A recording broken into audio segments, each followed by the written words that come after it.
How to fix missing contacts on Android. So in order to fix your issue, first of all, open Settings. From here, scroll all the way till the bottom and go to Software Update.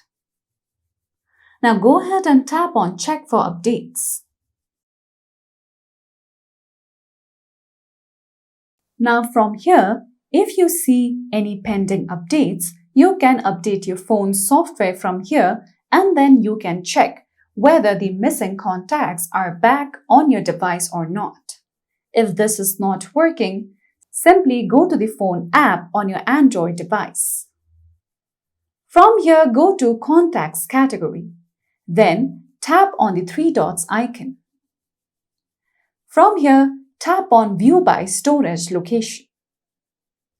Now from here, make sure that you have chosen the option of All Contacts because you can see other various accounts on your device.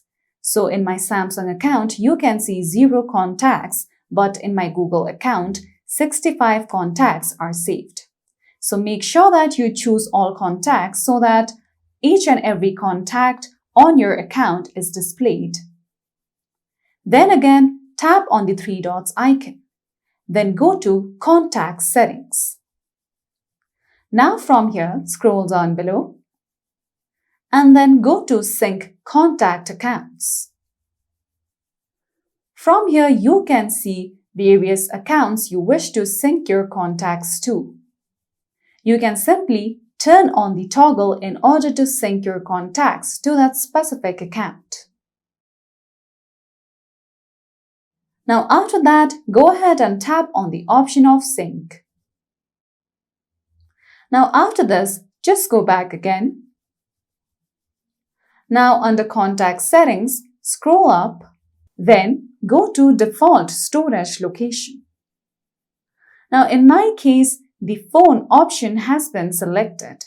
So the next time you are creating a new contact for your phone, you can choose any of these options. If you wish to set it to some of your account, your SIM or your Google account, you can choose that option and that new contact will be saved in that location.